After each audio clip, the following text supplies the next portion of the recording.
Growing up as a teen was tough for me, 20 female. Not because I didn't have a place to lay my head or lack of food and junk, quite the opposite. I had food to eat whenever I wanted to. I went to a great school. Good siblings, we lived comfortably. My parents were great people, and they loved us so much. Maybe a little too much, as they were often overprotective. We were three children, two boys and a girl. As the only girl, my parents naturally did everything they could to keep me safe from the bad guys. I often saw this treatment as unfair and unjust, as they put too many restrictions on me, much more than they did on the boys. I resented them, but there was nothing I could do.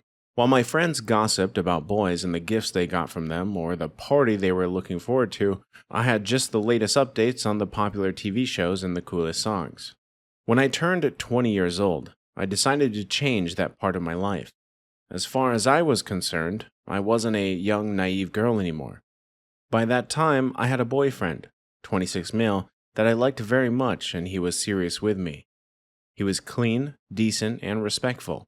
He had none of those awful things parents hated to see in their daughter's boyfriend. I thought my parents would like him and be proud of me for making such a great choice for my first time. I took him home. My parents were unmoved. All through dining, they stole awkward glances and spoke in hushed tones, almost like they were saying something about him that he was not worthy to hear. After we had dined, my parents told us they didn't accept him. Politely, he asked why, and they told him they didn't think I should be in a relationship yet. I was mad, but it was probably an attempt by my parents to make me lose it so he could watch me in horror as I raised my voice and yelled at them. When he was gone, I told my parents I was going to be with him, and the best thing they could do was accept us and try to be happy. They enforced their statement. They would never support me in being in a relationship, at least not until I turned 25. I talked to my boyfriend and told him my plan. He accepted and we planned toward it. One quiet morning, I left home for my boyfriend and never came back. We eloped to a small town miles away from home. At first, it was scary. I was in a new town, a new place, amid so many strangers. If something happened, the only person I could turn to was my boyfriend. It made me sick with worry. My boyfriend was a rock. He assuaged my doubts and allayed my fears by constantly reassuring me he was there for me, and he would do anything to make me feel comfortable. With time, I went out of my shell and started mingling with the locals. They were nice, peaceful people. It made it easy for me to become close to them. With time, one of them offered me and my boyfriend a job at a coffee store. We were super happy. It was like a great movement for us. Every morning, we would go to the coffee shop and open it. I would serve the coffee while my boyfriend made them. After some time, we decided to enlarge the business. The owner loved the idea of a small restaurant. We started making a couple of things, but business wasn't booming as it used to before. The owner of the restaurant was unhappy with the state of business and made a couple of comments about letting us go if it meant the business would go back to normal. I loved what my boyfriend and I were doing, and it broke my heart when I thought of the possibility of losing our source of living. One day, a customer, 30 male, while drinking, made passing remarks at me. He was one of the big guys in the town, and he was cool with everyone around. He was also funny, and people were always drawn to him. He approached me and mentioned that he knew our situation. He told me he could help us get everyone to our restaurant, on the condition that I let him have his way with me. I tried to fight it at first, but then he stopped coming to our restaurant, and the numbers began to dwindle massively. We were on the verge of folding up, so I decided to stop him and let him have his way with me. With time, our restaurant regained its dying flames. We became the life of the town, and people trooped in from all corners.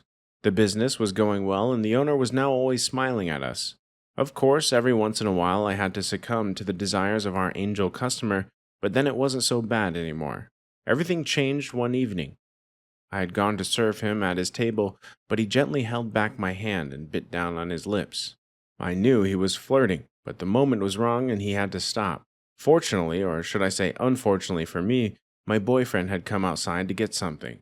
He had seen our customer holding onto my hand and had presumed our customer was trying to harass me. He challenged the customer and asked him to stay away from me. Right before leaving, our customer bellowed that he already had me and there was no need. Initially, my boyfriend took it as drunk talk, until our customer asked him to ask me. My boyfriend turned towards me, expecting me to call his bluff. But I couldn't lie. I'd never lied to anyone before, not even my parents. My boyfriend was mad with sadness and anger. He told me he regretted letting me out of my parents' cage. Then he went to the back of the restaurant, changed his clothes, and walked out. I couldn't chase after him because of the customers, so I stayed back. When I got home, I discovered that my boyfriend had left the house with all his belongings. I tried calling his phone, but it returned a voicemail. For the next few days, I searched for him all over the town, but there was no trace of him. Now, I am all alone in this town where I don't know anyone. My boyfriend is still not picking up my calls, and I can't go back home. Please, what do I do? Story 2. So 2 years ago, I made a horrible, wretched mistake and cheated on Bob with our mutual friend, John. We're all in our mid-30s. We'd been together 5 years, and both thought it was forever. I broke up with Bob out of guilt, etc., and confessed soon after. I was manic at the time.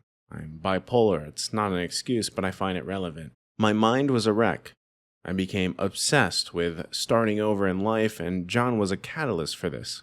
I was very unhappy for a multitude of reasons, most of them mental health related. Bob and I were both emotionally destroyed by my cheating, the breakup, and the subsequent 8 months we lived together, financial reasons. Leaving each other, when we finally moved out, was very hard, even after being broken up so long. I never thought I would lose him completely. I know I'm a fool. Typing this out, it all sounds extra horrible. It gets worse.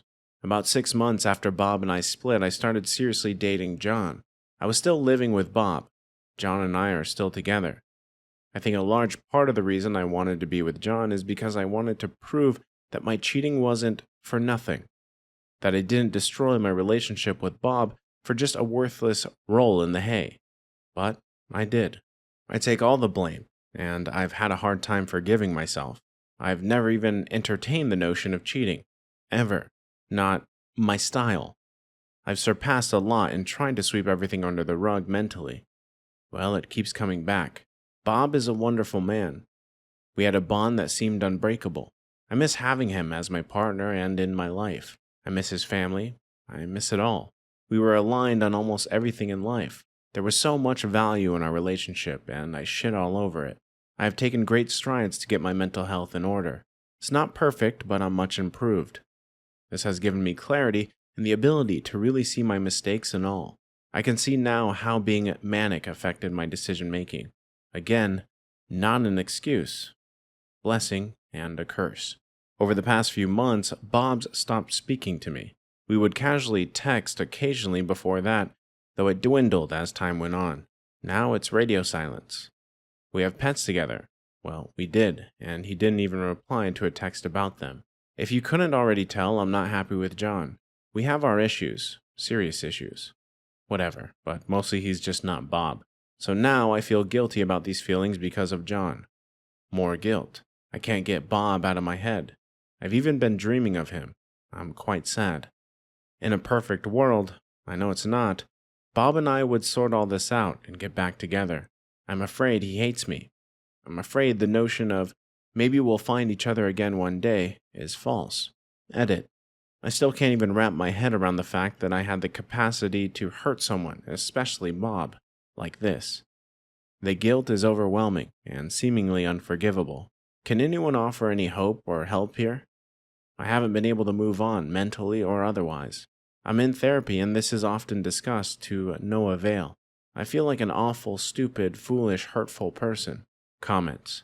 You can never have the relationship with Bob. He had to watch you date the guy you cheated on him with. Even if you two get back together, it would never be the same. Take this as a lesson.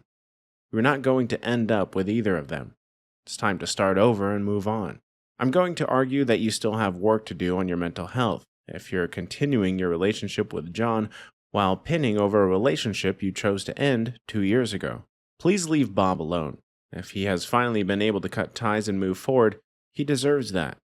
No, you don't deserve to be miserable forever, but you likely will be until you end things with John and commit yourself to actually moving forward as well. He is better off without you.